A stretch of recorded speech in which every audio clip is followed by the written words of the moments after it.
Hey guys, welcome back for another deck tech for Colonel Mustard. This very blurry Colonel Mustard is Vigilant. Other soldiers you control have Vigilance, Trample, Haste. You can pay 4 mana until end of turn. Soldiers you control gain whenever this creature attacks. It deals 1 damage to the defending player. The whole goal of this deck is Soldier Tribal. We're going to make a bunch of soldiers. We're going to activate Commander Mustard's ability, and then everyone's going to take a bunch of damage when we swing. But overall, it's just Soldier Tribal. For the channel, guys, just going into it, that old YouTube spiel, like, subscribe, comment, always subscribe, you know, it always makes my day. When I see a new subscriber, it makes me stoked. Comment what you think about the deck, or even if you don't want to do that, just give me any Magic take in general in the chat below. Love to talk about it. And then, as always, like the video.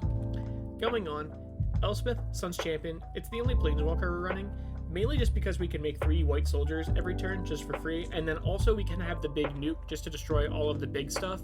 Our creatures most likely aren't going to get that big, so it kind of stops big stompy creatures, and then if we can get the ult, we'd probably just win. We only have a couple not soldiers in the deck. We're running Aurelia just because she has haste, and then whenever she attacks, we untap all creatures this combat phase. The cool thing about Colonel Mustard's ability is it lasts like for the whole turn. So if we activate Colonel Mustard's ability twice, now all our guys attack, they deal 2 damage before any blockers are dealt.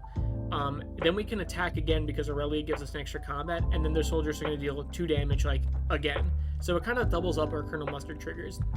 Hero of Bladehold is a knight, but she's really cool because of the 2 triggers she has. So the way this card works is you have Hero Bladehold, you go to attack, right? Now 2 triggers go in the stack. The first trigger is Battle Cry, and then the second trigger is the bottom one. So the bottom one is you make 2 white soldiers tapped and attacking, and then so that triggers, so then the Battle Cry part triggers. So now those 2 ones, the 2 1/1s are now 2 1s because of the Battle Cry then triggers after it. So she makes 2 2/1 soldiers that are tapped and attacking while also beefing up the rest of our board. So again, it's a Lord effect and it makes soldiers. Iroas, God of Victory. He has the whole God thing. Creatures have menace, prevent all damage that will be dealt to attacking creatures. So it's nice just to be able to swing out using Colonel Mustard's ability just by dumping some mana into him, everyone already taking a bunch of damage simply on the attack, and then us not having to worry about, oh, are we having our tokens be blocked and killed or whatever. Knight Captain of Eos, he just is a knight like he says. He comes in and he makes 2 guys, and then we can sacrifice a soldier to prevent all combat damage that will be dealt this turn. It's a good politic card. It's nice when we can swing out. We don't really have to worry about like any kind of crackback or anything. So just being able to fog whenever we're in a tricky situation is really nice. Then we have Zerta, an Elemental Fox, not even close to a soldier. Companion doesn't matter. The bottom part really doesn't matter. We want that middle ability. Activated abilities, abilities you activate that aren't mana abilities cost 2 less to activate. The cool thing about that is when we have Colonel Mustard on the field, his ability costs 2 red-white. With Zerta, his ability now just costs 2. So we can really like pump a lot into it and really make our guys like, so you can just pay it like 3 times now while our guys attack for like 3 just for 6 mana. Like they bolt on attack. It's really good. Bayard, I don't really know how to pronounce his name. Bayard, doesn't matter. The whole idea is since we already have a decent amount of Lord effects, we're probably just going to make a soldier on our end step constantly. Valley Rush Banner just makes our guys cost 1 less. Boromir is cool, and here's why I like him. 1 3 mana 3/3 with Vigilance, already a great rate. Then, whenever an opponent casts a spell, if no mana was spent to cast it, counter it. So, in Commander, there's been a huge upsurge of free spells, and now that doesn't matter. But the main reason we're running him is he's an anti-nuke card. Since we are a go-wide deck, we need protection against, like, just destroy all creature type of effects. We can't do much about exiling, but Boromir helps with the destroy all creatures. Just by taking 1, he just takes 1 for the team pretty much. That's kind of why I like him. He's a soldier, casts, counters spells that cost 0, and he protects the team. Brimez, King of Oroscos, however you pronounce that one. Magic cards have tough pronunciation sometimes. He's great. Whenever you attack, you make a cat soldier. Whenever you defend, you make a cat soldier. He just deals an extra damage. He's a great attacker, great blocker, and he makes soldiers. We like him. Captain of the Watch basically says it's a 6 mana Vigilant 3/3 that brings in 3 2/2s with Vigilant. It's a Lord effect. It makes a bunch of guys we're going to want to swing at with those guys because they all have haste thanks to Colonel Mustard. It's really good. Catapult Master is one of my favorite magic lords of all time. It's great just because you can... So, Colonel Mustard gives vigilance, Captain of the Watch gives vigilance, Remaz has vigilance, his cats have vigilance. A lot of vigilance in soldiers. They're very vigilant guys. So, Catapult Master lets us tap 5 of our guys to just exile a creature. Just forever. Really good. Again, like, anyone has a problematic creature, it's just consistent removal on a guy, which I really like. Cathar Commando, that's basically just our way to get rid of artifacts or enchantments. I know it's just like a random like draft common, but it's a soldier. It's a 3/1 with flash, so it's a great blocker. It only costs 2, and you can just pay 1 mana to just pop an artifact or enchantment. So we can just leave this guy around, and then eventually she'll just destroy an artifact or enchantment. Coppercoat Vanguard, I like and I don't like at the same time. It's good in theory, but it's also not perfect. So it's a 2-mana 2/2. Each other human you control gets +1/+1/+1/+0 and has ward 1. A lot of soldiers, non-token soldiers at least, are humans. However, a good amount of them aren't. Like Brimez is not. Even if you look at Darien is a human soldier, but the tokens he makes are just soldiers. They're not specifically humans. So Coppercoat Vanguard is really just there to help protect our non-token guys as well as make our just humans in general bigger. And then Darien, he makes a bunch of guys. It's really just it doesn't, what's the word? Not de-incentivize, but it makes our opponents not want to attack us because it's like, you can hit me for 5, but now I'll make 5 guys with whatever, like 5 vigilance, trample, hasty guys on top of whatever lord effects I have going on. So it's kind of like, it's not worth it to really attack into him. Daru Warchief is a human. He is a 4-mana 1/1, which is a terrible rate, but he does make soldiers cost 1 less, and then just soldiers you control get +1/+2, so he's really a 4-mana 2/3, which isn't that bad. Again, Lord, cost reducer, we're here for it. Esper Sentinel, he's a human soldier. He's good. He draws his card, he taxes our opponents, and sometimes he just needs a kill spell. For 1 mana, that's pretty good. Field Marshal, it is just other soldiers get +1/+1 and have first strike. It's a great lord, gives a super good keyword. They already have vigilance, trample, and haste. Now first strike means they're even more annoying to block, and they're a little bit bigger. Thank you, Field Marshal. Fireman Commando, I like and I don't like, and here's why. 4 mana flying 4/3, I like. Whenever you attack with 2 or more creatures, draw a card. I like that. Whenever another player attacks with 2 or more creatures, they draw a card, if none of those creatures attacked you. I don't like that they draw a card, but I do like how it incentivizes our opponents to attack people that aren't us. Since we're winning with combat damage pretty much no matter what, and maybe sometimes Colonel Mustard funny burn abilities, we kind of need people to help us out with some of our work. Not need, but it's definitely nice to have them help us out with our work. And it's just card draw. General Forest Rorik, whatever. So he doesn't have a ton of synergy, but since we are a Boros deck, and multicolor deck in general, we can make a lot of golems. Now golems aren't soldiers. They just aren't, right? But they're big guys. And we basically get a 4/4 for every time we cast a spell that is multicolored, is really, really good. Keeper of the Accord, 4 mana 3/4, that's fine. At the beginning of each opponent's end step, if that player has more creatures than us, make a white soldier. At the beginning of their end step, if they have more lands, we search our deck for a plains card. He makes guys, he gets lands, it's ramp. We don't have a ton of ramp options in Boros, so we'll take them. Legion Loyalist, he has Battalion, which is just an old keyword. Whenever he and at least 2 other creatures attack, that's the Battalion.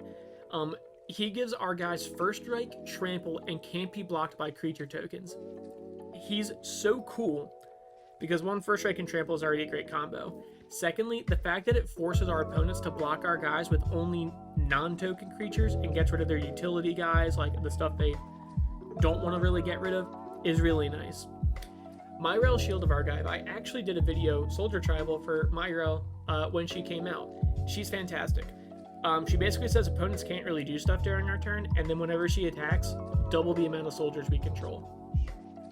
That's so good. We're Soldier Tribal, she doubles our soldiers. Love to hear that. Odric, Master Tactician, was like the OG Soldier Tribal commander. So he's first strike whenever he and at least 3 other creatures attack, which is like Super Battalion, I guess. You choose which creatures block this combat and how those creatures block. He can be used in a couple ways. The first way is no creatures block this combat. Your guys are unblockable. You can use them to do that. So these creatures just aren't blocking. Or if an opponent has problematic creatures that are like tricky, let's say like an Oracle Moldiah or like a utility creature, right, that we want to kill, but we're not going to waste a kill spell on it, you can just force like that creature to now block, which is cool. Prava of the Steel Legion. Creature tokens you control get +1/+4. We're kind of a creature token deck, guys. Well, really soldier deck, but most like we're soldier tokens, I guess. And then we can just poop out 4 mana, which is really only 2 mana if we have Zerta, to make essentially a 2/5. Preeminent Captain attacks, and we get a soldier from our hand on the battlefield tapped and attacking. It's just a good way to cheat out other like guys, and 3 mana isn't that bad. And you know, honestly, 2/2 with first strike for 3 is not a bad rate anyways.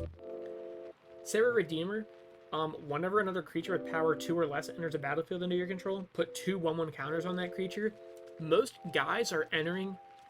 soldiers are entering at least as 1/1s, assuming there's no other state-based action. They're entering as 1/1s. Sarah Redeemer now makes it so all our guys enter as 3/3s, which I think is fantastic.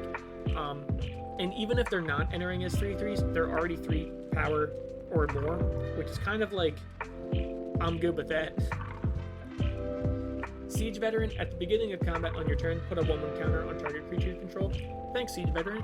And then whenever a non-token soldier you control dies, make a soldier creature token. It's nice because he just kind of replaces himself.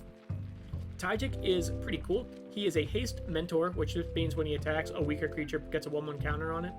But the main reason we're running him is prevent all non-combat damage that will be dealt to other creatures you control. So Tajik is nice because he saves our guys from fight spells, he saves our guys from burn spells. If there's like a big deal 3 damage to all creatures, Tajik just takes one for the team on that one.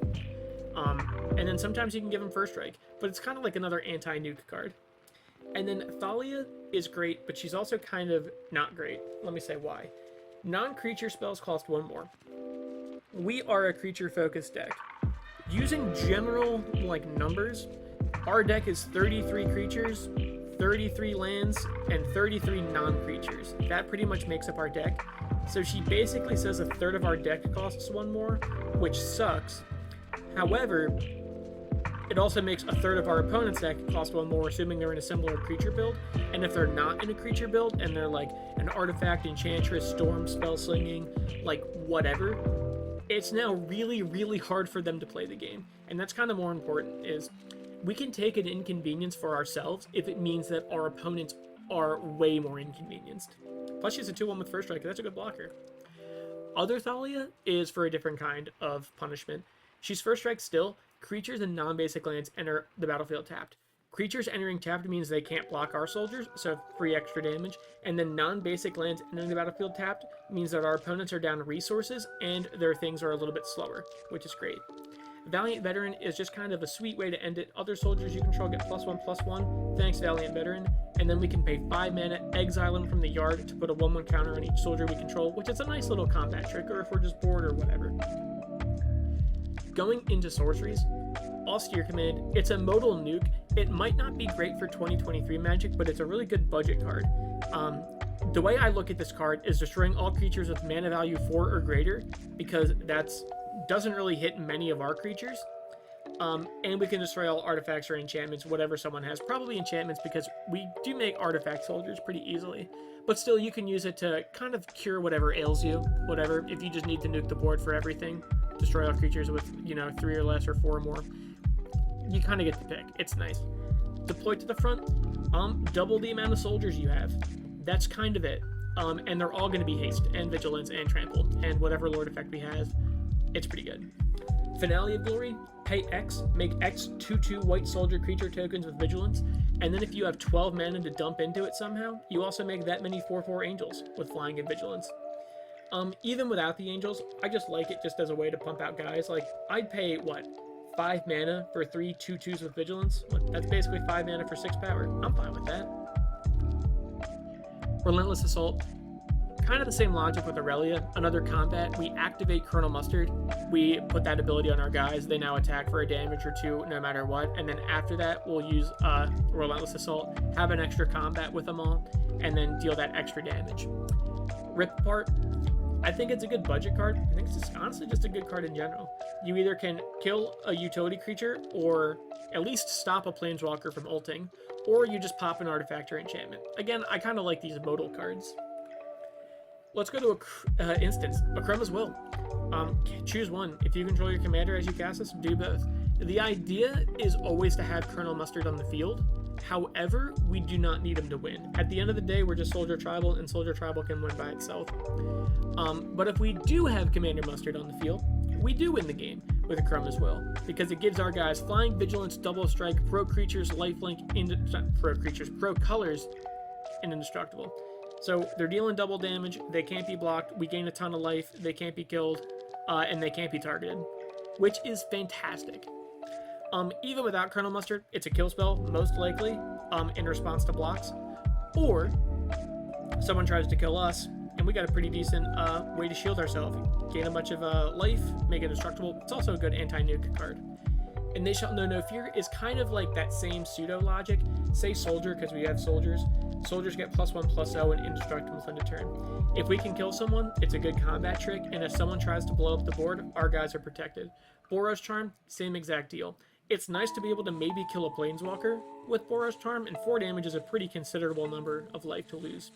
But we're running it for those indestructible permanents, and then also Boros Charm I love because it's a cool combat trick. Target creature gains double strike until end of turn. We're probably not using it on our own guys because they're like tiny and weak, but if an opponent has like a big dinosaur like a Galta or whatever, we can just make that like a trample effectively 24/24, which is kind of cool.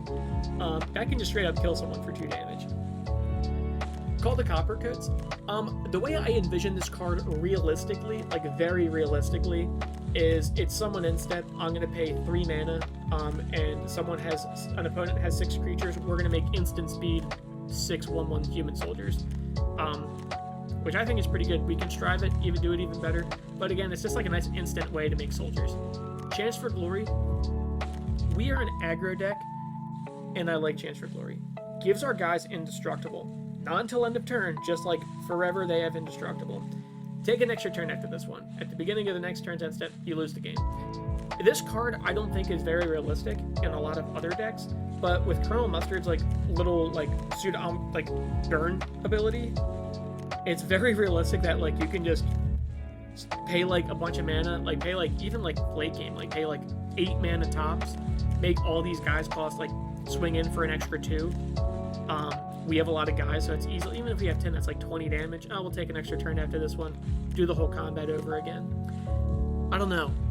How many times have you guys had a game and you're just like, damn, if I drew one more card, or if I had one more turn, or if this was untapped, I would have won that game no problem. Chance for Glory gives you that chance. For Glory. Generous gift, get rid of something you don't like, they can have an elephant, who cares? Lightning Helix is just kind of like a pet card. I think Lightning Helix is kind of funny. It's just good for Boros decks, I think. It's just a bolt, and you gain 3 life. I think it's fine. To deal target, creature, or player. That also means Planeswalker, so it's to any target. Swords to Plowshares. Exile target creature. Its controller gains life equal to its power. Thank you, Swords. It's a staple. Unbreakable Formation is kind of, in my head, a worse version of And They Shall Know No Fear. We're using it as an anti-nuke card. Creatures gain indestructible. But we can also use it as like a pseudo combat trick and just like put a 1/1 counter on each of our guys and then swing out. That's still not bad, and then they're still indestructible. This is both.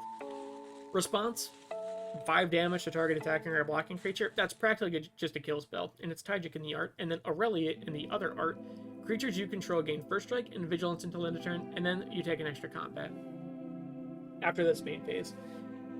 So it's kind of nice. You can do it on your main phase 1, and then have 2 combats, or you can do it on your main phase 2 and get like a little extra combat. You can choose to do it before either. First strike vigilance is fine. Commander Mustard already gives him vigilance. Again, it's just kind of the Relentless Assault Aurelia logic of we load up our guys with his ability, and then we just swing out for burn. Artifacts, Arcane Signet, Boros Signet, they're just rocks, just a little faster mana. Herald Sworn, we're going to say soldiers cost 1 less. At the beginning of your upkeep, reveal the top card of your deck. If it's a soldier, show everyone, put it in your hand. If it's not a soldier, you just basically draw it for turn. Horn of Gondor, the idea is to double up our soldier. Enter the battlefield, make a white soldier, pay 3 mana, tap it, make X white soldiers, where X is the number of humans you control, or human soldiers, where X is the number of humans you control. We're fine with that, more human support. And again, we just double up all of our guys. Horn of Valhalla, again, or I guess Ysgard's Call is why we're running it. Create X 1/1 white soldier creature tokens, and then we have the horn itself is just equipped creature gets +1/+1 for each creature you control. We're probably just going to toss that on a token, and since Chrono Mustard gives it trample anyways, they'll probably just, it's basically just going to be like, oh, like here's like a 10/10 trample. 10's an easy number. It's probably a low number for what we could produce, but it's still a fine number. Lightning Greaves is really just to keep Colonel Mustard safe. We don't need him to win, but we kind of like having his burn ability, and he's just a good lord, so we don't really want him to die often. Skull Clamp, most of our guys are just 1/1s. We can just kill a guy and draw 2 cards. Sounds good to me. Soul Ring is Soul Ring. Vanquisher's Banner, say soldier, soldiers get +1/+1, and when you cast a soldier, draw a card. It's a good lord effect, it's a good draw. Again, they're all Vigilance, Trample, Haste anyway, so now they're at least 2/2 Vigilance, Trample, Haste. Going into enchantments, we have Anointed Procession. We make a lot of tokens in this deck, and now we double up that, so that's pretty cool. Assemble the Legion is kind of a slow card, but I couldn't bring myself to not add it to the list. At the beginning of your upkeep, put a mustard counter on it, and we're literally playing Colonel Mustard, not Mustard, but still. It's like most of the letters are there. And then we're going to make a 1/1 red and white soldier creature token with haste for each counter on it. So, comes in turn 5, doesn't do anything, oh well. Then we get a 1 with haste, then we get 2 1/1s, 3 1/1s. It's just a fine way for like generation, and it can get really out of control. Cathar's Crusade, we make a lot of guys. The honest only reason I think to not run Cathar's Crusade in like token decks is it sucks to keep track of. Like, it's a real headache. But even like if we make like, if we have like 10 creatures enter the battlefield, or let's just say, for easy sake, Captain of the Watch enters the battlefield. And that comes in, she makes 3 guys, so it's like each creature gets basically 4 1/1 counters pretty much that you already have. It's pretty good. And they're all Vigilance, Trample, and Haste. The other, Dawn of the New Age, I think is kind of like the Monarch. Enters the battlefield with a hope counter for each creature you control. We're probably going to have a lot of creatures. Even if we play it early game and we only have like 2 creatures, it's basically 2 mana to draw 2 cards and gain 4 life. That's not bad, it's just good draw. In an ideal world, we have like a lot of guys on the field pretty early, and we're just basically drawing a card every turn at our instead. Flowering of the White Tree, legendary creatures you control get +2/+1 and have ward 1. And then non-legendary creatures get +1/+1. For our legendary creatures, they're bigger and better and harder to target. For our non-legendary creatures, it's just a lord effect. Pretty good. Mobilization, it's okay, but it's soldier tribal and soldier creatures have vigilance. It's important to mention with mobilization, though, that it's all soldiers, not soldier creatures you control. It's just all soldiers have vigilance, so keep an eye out for changelings. And then you can pay 3 mana at instant speed to just poop out a 1/1 white soldier, and if you have Zerta, it only costs 1 mana, which is kind of cool. The final 2 enchantments are Shared Animosity. Whenever a creature you control attacks, it gets +1/+0 until end of turn for each other attacking creature that shares a type with it. If we have 10 soldiers and we're attacking with them, those are now all +9/+0. And when Colonel Mustard gives them Vigilance, Trample, and Haste, it's even better. Smothering Tithe, it's Smothering Tithe, you know, it's annoying, it taxes our opponents, it helps us draw, but it taxes our opponents, punishes their draws, and gives us more mana. We like it. Going into lands, we don't have anything special. Battlefield Forge is just, again, a tool we can just use. Castle Embereth is great because it is a pump spell on a land. It's like a combat trick on a land. It's 4 mana, practically 4 mana to activate, but still, having the team deal an extra 1 damage each is pretty good. Cavern of Souls, I don't typically add to the lists I make, just because it's kind of one of those cards that you add later on to a deck when you got the cheddar to do it. But it's kind of cheap enough now where I think it's reasonable to add. So again, just making our at least 1 guy a turn uncounterable is pretty cool. Clifftop Retreat, We got a pretty decent number of basics, so it's probably always going to enter the battlefield untapped. Command Tower's Command Tower, you know it. It's an untapped tool. Path of Ancestry is tapped, but it does let us scry one when we cast a soldier with it, which is kind of nice, just for a little bit of card advantage. Sacred Foundry, the Shocklands, Secluded Courtyard, say soldier, it taps for any color to activate abilities of soldiers and to cast soldiers, which is kind of cool. Spectator Seating, I build these decks with the idea you are in a pot of 4, so you have 3 opponents, so this is always going to enter untapped. And in the event where it enters tapped, you either are in a one-on-one, and sorry champ, don't know what to tell you, or all of your other opponents are dead. And at that case, hopefully you're the one that killed them. Sundown Pass enters the battlefield tapped unless you control 2 or more other lands. I think this card's great. You're probably going to have 2 or more other lands. And even if you play it early game, it's still not that big of a deal. Temple of Triumph enters battlefield tapped. Scry 1, just card advantage. It's not great. I just think it's alright. And then Unclaimed Territory is basically a worse Secluded Courtyard. It's just you can only use that mana to cast a mana of any color to cast soldiers. The basics are just 9 mountains, 14 plains. I think it totals us up to be about 34 lands off the top of my head. But yeah, 34 lands, that's about right. That's it, guys. That's all I got for you. Thanks for watching. Subscribe to the channel if you like the video. It always makes my day. I'm always so stoked to see a new subscriber notification. Comment what you think about the deck, or just talk to me about Magic in general. And then like the video if you liked it. And if you don't like it, you don't like it. Thank you guys for watching, and I'll see you next time.